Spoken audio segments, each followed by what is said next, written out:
Happy Mother's Day, Boxing Day. I hope all you mothers out there had a wonderful Mother's Day. I hope you were served breakfast in bed. I hope you had a mimosa soaked brunch with out in someplace nice. I hope you had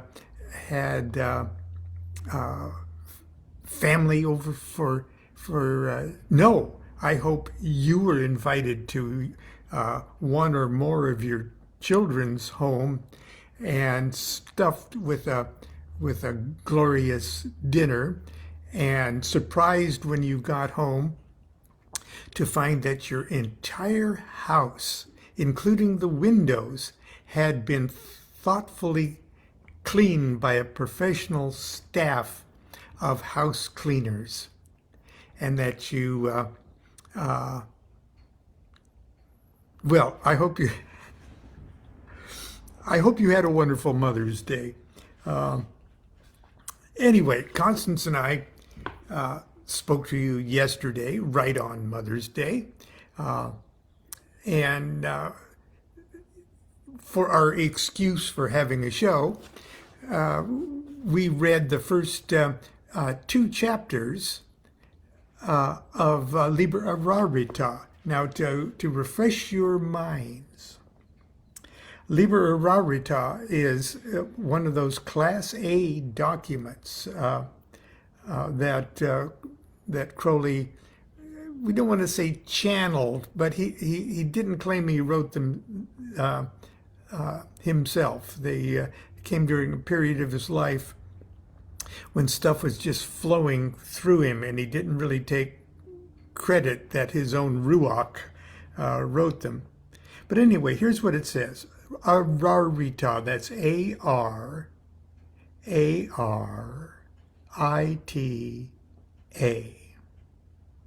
A name of God, which is the notaricon, or the initials of the sentence in Hebrew. One is his beginning, one is his individuality, his permutation is one. It's like a mantra. It's like a mantra of unity. The use of the name and formula. Now remember, with Crowley, magic words have formula, like abrahadabra is a formula of the union of 5 of the microcosm with 6 of the macrocosm, and you put them together and it's abrahadabra. Like Shazam, it's a magic word. Even speaking the word activates the formula when spoken with magical intent. Anyway, I digress. The use of the name and formula is to equate and identify every idea with its opposite, thus being released from the obsession of thinking any one of them as true and therefore binding. One can withdraw oneself from the whole sphere of Ruach, or the intellect. Okay, the Ruach isn't the highest part of the soul. It's the 3rd highest. Okay, and to transcend the Ruach, you go up into the neshama, or the soul intuition. But as long as you're binding things with the restrictions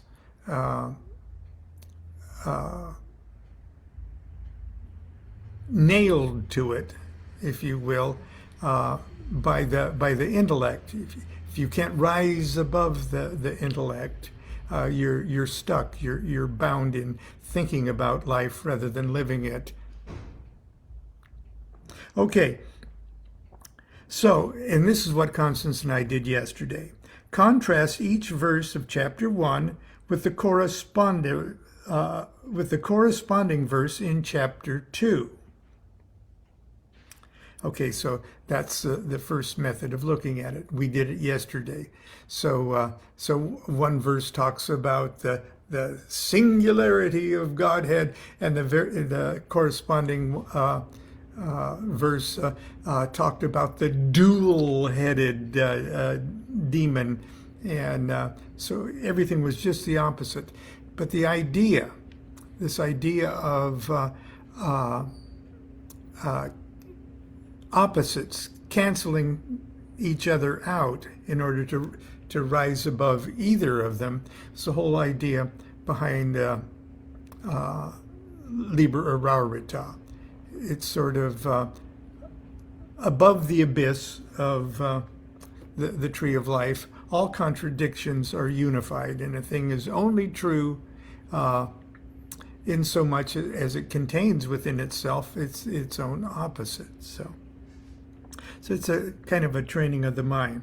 So thus, and this is where we're picking up today, thus in chapter 3, still verse by verse correspondence, the quintessence of the idea is extracted.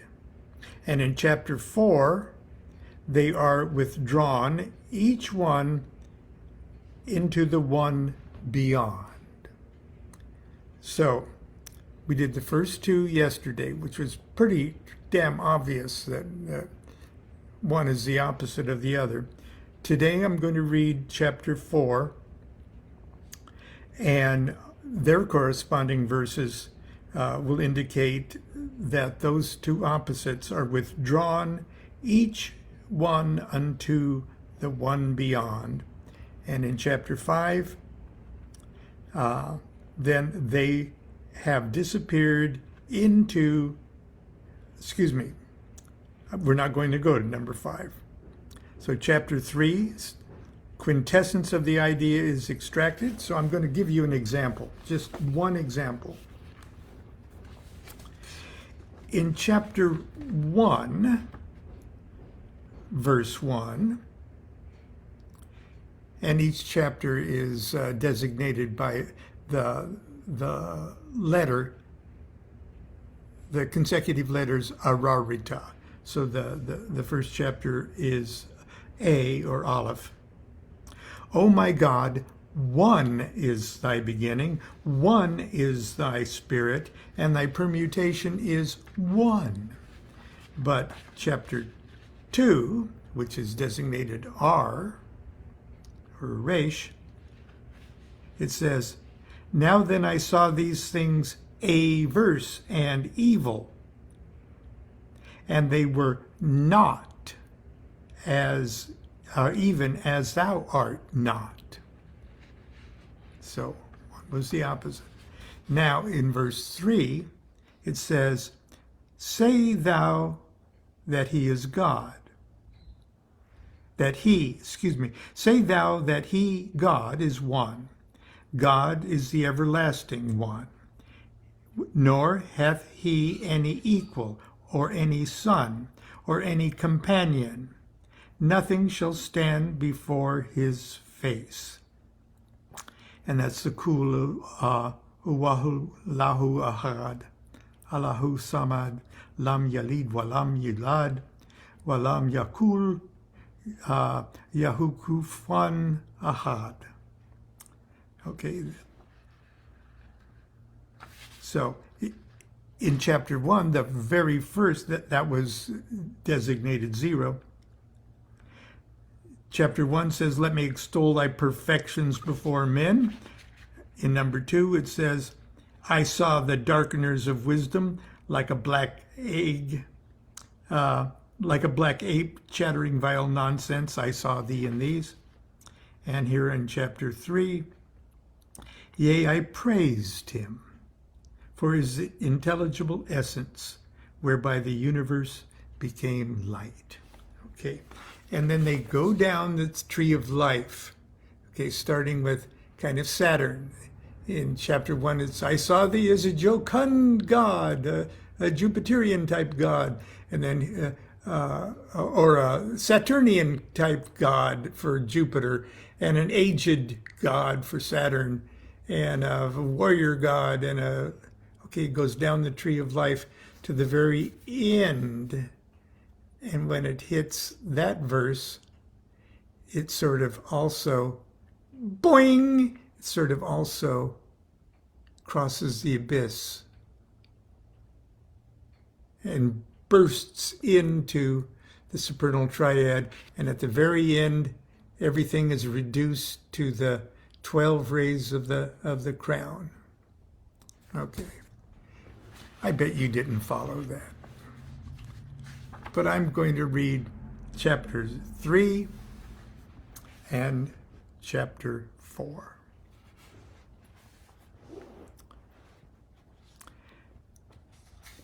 Say thou that he, God, is one. God is the everlasting one. Nor hath he any equal, or any son, or any companion. Nothing shall stand before his face. 1. For 511 times nightly, for 41 days did I cry aloud unto the Lord the affirmation of his unity. 2. Also did I glorify his wisdom, whereby he made the worlds. Now, wisdom is the name of number 2 on the tree of life. And starting with number 3, we're going to go Saturn, Jupiter, Mars, Sol, Venus, Mercury, Luna. So 3, Saturn. Yea, I praised him for his intelligible essence, whereby the universe became light. Now, just as an example, I'm going to do chapter 1, verse 3.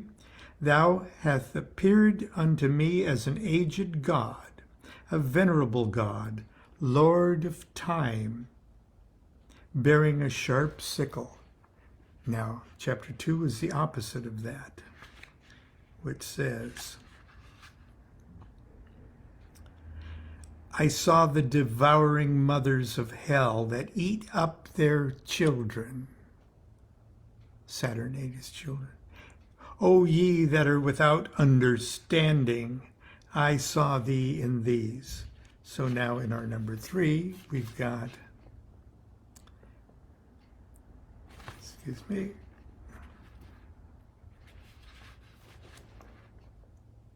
yea, I praised him for his intelligible essence, whereby the universe became light. Now that encompasses both of those and reconciles them. Okay, 4, Jupiter.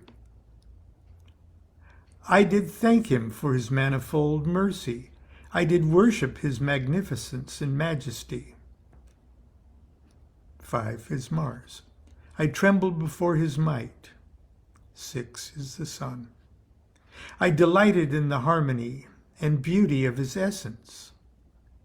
7 is Venus. In his victory, I pursued his enemies. Yea, I drove them down the steep. I thundered after them in the utmost abyss. Yea, therein I partook of the glory of my Lord. 8 is Mercury. His splendor. Now, back in 7, his victory. Victory is the name of Netzach, okay? And splendor is the name of Hod, number 8 on the tree of life. His splendor shone upon me. I adored his adorable splendor. 9 is Luna. I rested myself admiring the stability of him, how the shaking of his universe, the dissolution of all things should move him not. Now, yea, verily, I, the Lord, vice-regent of his kingdom, I, Adonai, who spake unto my servant VVVVV, did rule and govern in his place. And yet, also did I formulate the word of double power, the voice of the Master, even the word 418. Now, the 418 is that word abrahadabra, and that's the unity of the 5 world of the microcosm, represented as Malkuth on the tree of life, and the world of 6, which is 3, 4, 5, 6, 7, 8, 9. And that's we're going to break into and wind up at the crown with 12 rays. Okay. Let's see. Back to 11. Yet also did I formulate the word of double power in the voice of the Master, even the word 418. 12. And all these things deceived me not, for I expanded them all by my subtlety into the 12 rays of the crown, and those 12 rays are one. Now, you can also speculate on this, the 12 rays. Liber Ararita is sort of an advanced meditation on the hexagram ritual, but even more than that, it's the blending. It's the marriage of the microcosm and the macrocosm, the world of 5 and the world of 6. And that world of 6, when it is can be illustrated by a 7-pointed star, or a 7-rayed star. And it could be like a classic Star of David, or it could be like Crowley's unicursal hexagram. Whichever way you look at it, you have 12 rays that point up, and you also, between them, between the triangular rays pointing up, is a ray pointing in, coming from the infinite going in. And so even as you, from one point of view, you have to sort of expand your mind to look at a universal hexagram to see all 12 rays, the rays going out and the rays pointing inward. But I digress. Here's number 4. And remember, number 4 is the one that, let's see here, how does Crowley word it in the synopsis? Chapter 4, they are withdrawn, what started out as opposites in 1 and 2. They are withdrawn, each one into the one beyond it. Okay, so that's what we're looking at here. 0. Chapter 4, Resh. Also the little child, the lover of Adonai, even V. Now that's Crowley's master of the temple. Master of the temple consciousness, right there in 3. Reflecting the glory of Adonai, right then, smack dab in the middle, right there, and even down there. Reflecting the glory of Adonai. And Adonai is also another word, Crowley uses it often for, in place of the name of his own holy guardian angel. I'll start again. 0. Also the little child, the lover of Adonai, even V, reflecting the glory of Adonai, lifted up his voice and said, 1, glory to God and thanksgiving to God. There is one God alone, and God is exceedingly great. He is about us, and there is no strength save in him, the exalted, the great. 2. Thus did V become mad, and wend, W-E-N-D, wend about naked.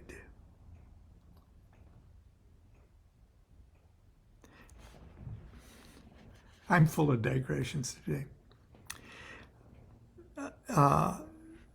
That formula of going mad, first of all, going mad assumes that you're leaving the world of the intellect, the ruach. It's a divine madness. You're raising up yourself above the restrictions of the ruach. And so that appears to be madness to those who have not yet, are not yet operating on that level of consciousness. Also, the story of Noah, after Noah had been delivered from the flood, the first thing he did was plant grapes and got so drunk that he got naked. And there's that. Then there's also the Kabbalistic way of looking at the story of King David, who after his triumphs in battle got naked and danced through the streets in his sort of ecstatic madness. So we got to remember Crowley was very steeped in those stories and that formula. Okay. Number 2. Thus did VVVVV become mad and wend about naked. 3. Saturn. And all these things fled away, for he understood them all, that they were but as old rags upon divine perfection. Jupiter. 4. Also he pitied them all, that they were but reflections distorted. 5. Mars.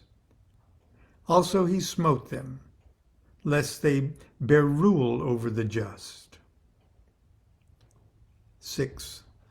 Sun.